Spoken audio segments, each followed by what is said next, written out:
Hello, welcome back to the channel. Today we are going to be solving the Hanayama Keyhole puzzle.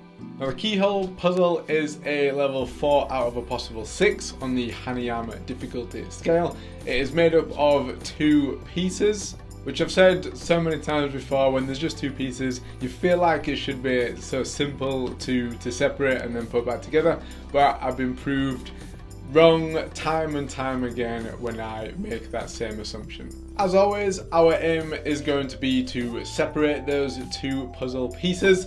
Then we're going to attempt to put them back into their original position. And then once we've done that, we will then place it on the leaderboard, or my own leaderboard, of easiest puzzle down here with the loop, the hardest puzzle up here in the hourglass, and we've got everything in between. But firstly, we need to separate the keyhole puzzle. Okay, so here is the keyhole puzzle. As I said, fairly straightforward in terms of it's 1 gold piece, it's 1 silver piece. There is almost like a maze sort of type shape in one bit. Or I'm pretty sure we're gonna use them like mazes to work our way into separating these. Before we do so, we'll have a quick read of the box. Usually there's a clue of some sort, maybe, or well, not usually, sometimes.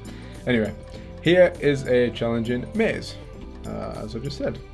At first glance, the 2 pieces have simple concave and convex angles on their flat surfaces.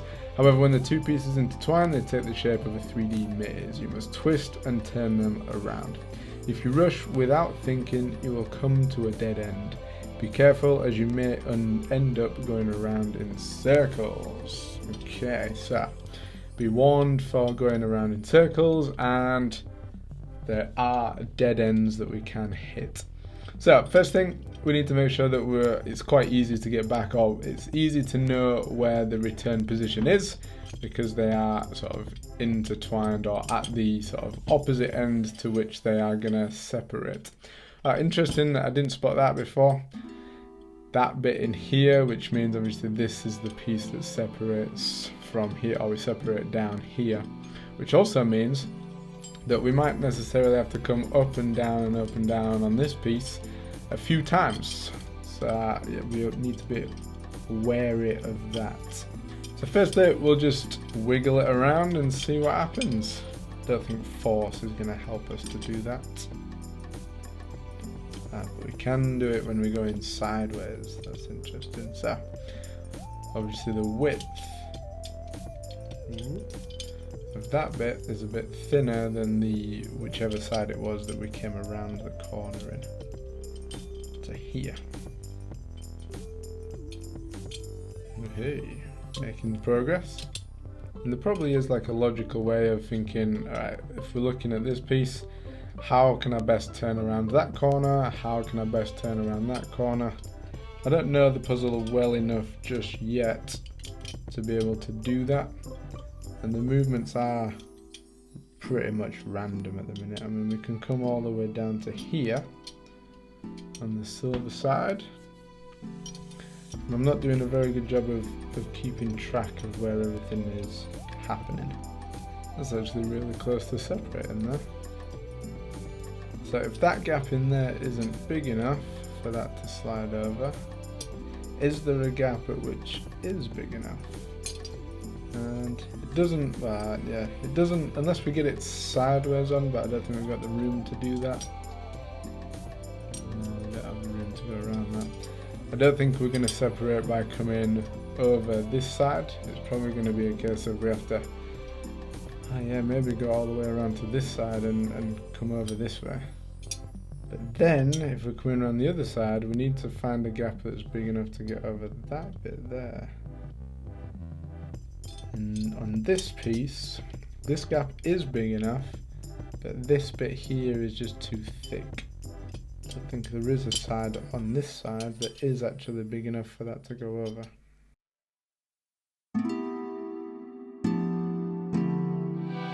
I feel like this bit here is the dead end that it's talking about. That is just too big to go over that, as we've just been through.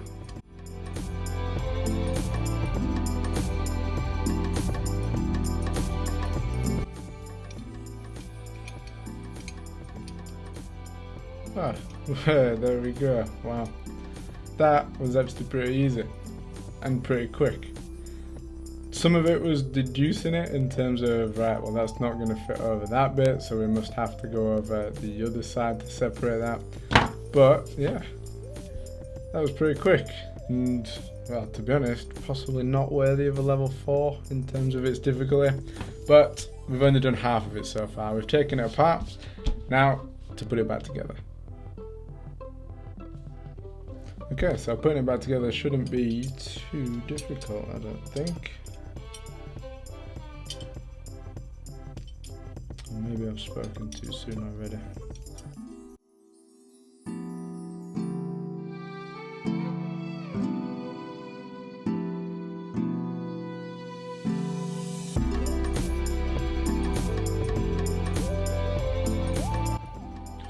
Well, I actually thought it'd be back together by now, but we are, what, 4 minutes into putting it back together, and yeah, it seems to be getting stuck. Missing one key move, I think.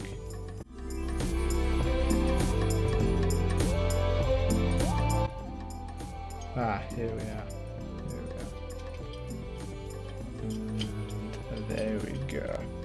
Yeah, so there is a little bit of learning to do in terms of actually figuring that one out in the actual routine, but yeah, for level 4 I expected a bit tougher, to be honest. I expected maybe a few more complex moves than we actually got, but anyway, that is about 8 minutes to take it apart, I think, and just less than that, so 6 or 7 minutes to put it back together. And yeah, we have solved the keyhole puzzle. Now we need to place it on the leaderboard. So there it is. We've managed to disassemble and then reassemble the keyhole puzzle.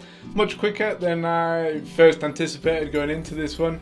8 minutes to take it apart and then 6 minutes to put it back together is pretty quick for a level 4 puzzle. For actually solving it and getting to a point where we could separate those two pieces, it wasn't necessarily easy to work out where to go.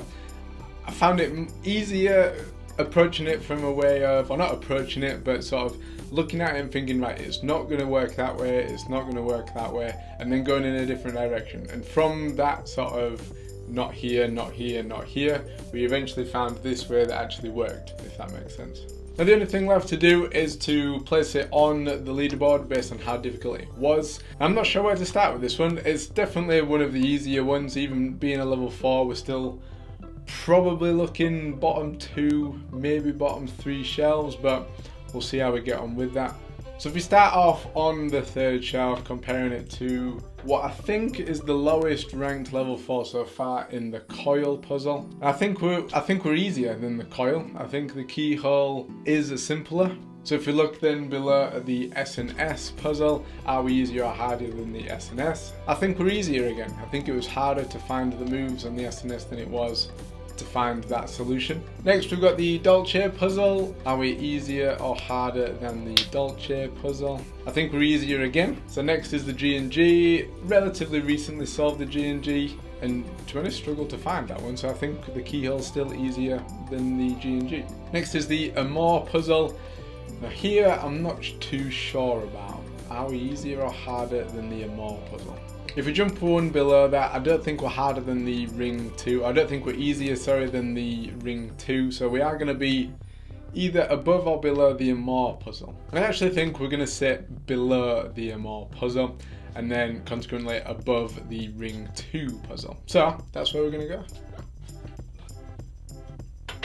So there it is. We've done everything we needed to do. We've disassembled the keyhole, we've reassembled it, and we've placed it on the leaderboard. And thank you very much for being here. If you want to see me solve more puzzles like the keyhole puzzle and then the step-by-step solutions to each and every one of them, then be sure to click my face here to subscribe, and I will see you next time. Peace!